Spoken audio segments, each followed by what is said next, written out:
চরিত্র হবাতে বধু কথাতেই অবাসুয়া বধুদের ঘরে এই ঘরে দেবতার আরম্ভ পাশির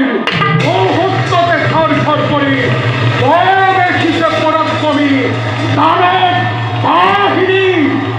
আই থাকা মাতৃগুলি ও নীলগর করা এই ঘরে তোমার পুত্র ধ্বংস করেছেন দেবতা সুন্দরী গৌরবতী দানবর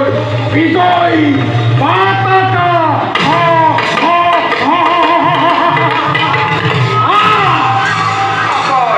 কি মানে হে পুত্র মধ্যে নয় চরন্ত করি অতি তুরন্ত খেলোয়া দেবতা স্বর্গর